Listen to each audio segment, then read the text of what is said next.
introduce Terry and Terry, Dr. Terry, I need to say, Baydar, who is a leadership development consultant, executive coach, CEO of the Whisper at White Lily Individual Development LCC. Thank you very much. Thank you. To both of you. Please go on. Thank you, Fleming. It's great. It was a great talk. Very interesting. I think Dr. Hella and I are going to kind of share this conversation together. Yeah. Yeah, hi. And wonderful. Hi. Thank you. It's wonderful to see you. It's Dr. Terry. It's morning here, and it's just 1 o'clock at night for you. Thank you so much, Dr. Terry, for joining us. Oh, I'm very thrilled to be here, and I liked a lot of, Fleming's talk had a lot of things that we can pick up on, and there's a lot of overlap, and I think we can develop some of the talking points just for a little while to help our viewers, continue to pick up on things and learn. There's a lot of learning here. Yeah, I suppose it is a flow of ideas, right? And each one of us will just, so may I ask you, Dr. Terry, what do you think about purpose? Yeah, so I think there's a lot of talk about purpose, and I have seen in my clients and in my studies that there's a big confusion about purpose being something I do out here. Like I will be a chiropractor. That is my purpose. Well, that is more of a vehicle. Everybody has the same purpose, basically. So I will ask anybody who's not talking, maybe to mute, because we have the screen popping around. So if you're not speaking, please mute so that the recording will be clean and we can all benefit from it at the end, and share it also with our friends and listeners. Thank you. So yeah, Dr. Hella, I was talking about purpose, and a purpose is not about comfort. I think Fleming did a good job at showing that. It's not about safety. That's not purpose. That's survival. That's the reptile brain. Purpose is really about being realized, but that's where we get confused. Purpose is happening in here. It's not happening out there. And everybody has the same exact purpose, to be realized. But it shows up for everybody in absolutely unique ways, right? Everybody has their place, their piece in the big puzzle of what's happening globally, locally, in our community, in our family, in our relationships. We are nothing without each other. So I guess that's the most important thing about purpose. And also remembering that purpose really goes back to our higher self. Again, building off of Fleming's story, what happened in Fleming's story? Well, he found his higher self. He connected. Now you call it God, you can call it the E field, you can call it Buddha, your Buddha nature, you can call it whatever you want. I like to call it the divine seed because it implies an information consciousness that's already within each of us. Like in our DNA, it's the space between in our DNA.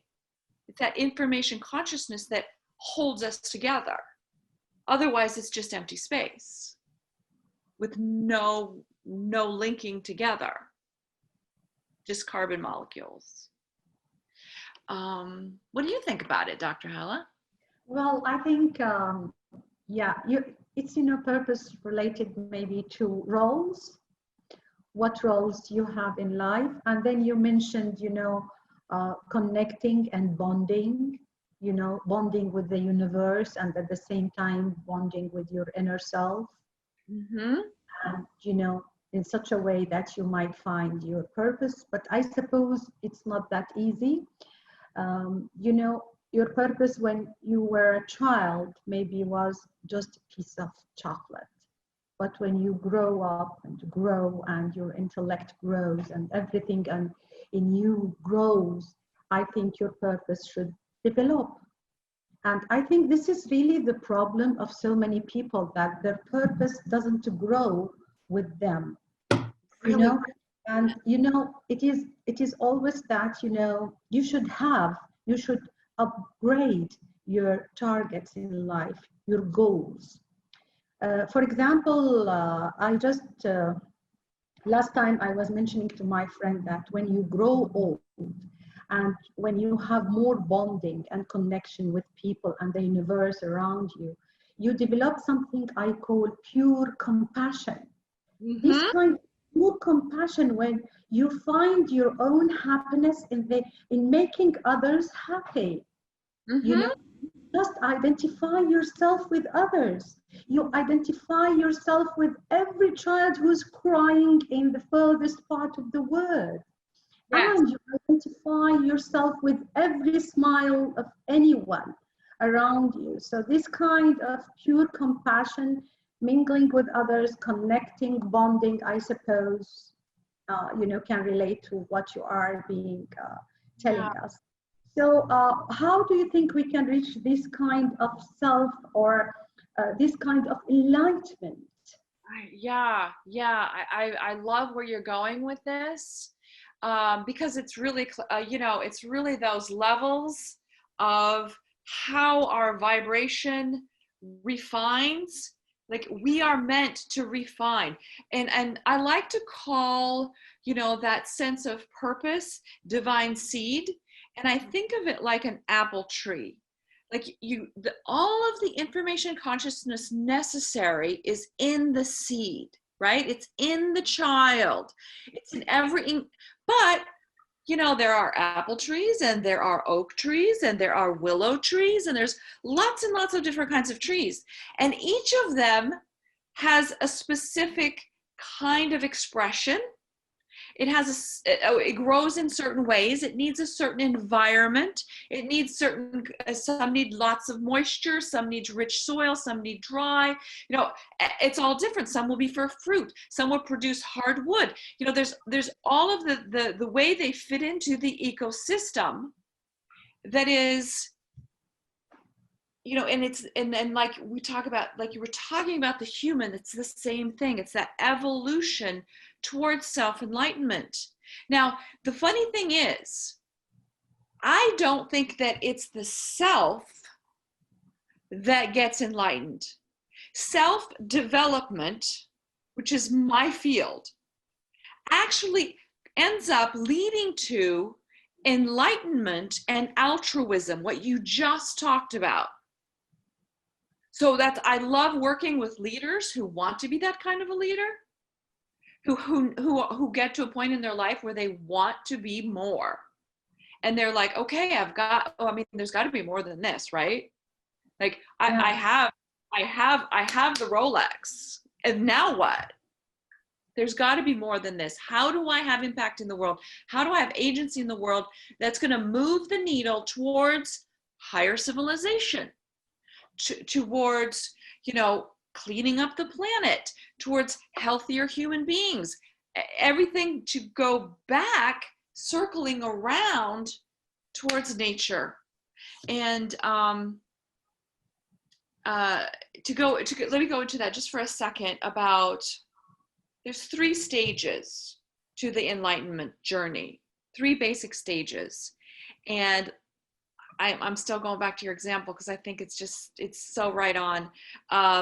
You learn, you know, you learn about your mind, you learn about your body. We just had a big learning with Fleming about mind, body, brain, energy. We learn, we absorb, we learn about the spirit, and then we practice. We practice. Maybe we're a Vedic traditional energy healer with the chakras. Maybe we're a self-development coach. Maybe we're a meditation teacher. It's the clearing, the cleaning, the learning, the the advancing, the healing, the building of positive energy to create a different kind of consciousness. And then what happens is what happened to Fleming. And so it doesn't have, you don't have to die to do it. So try not to do that, folks. You know, you don't have to.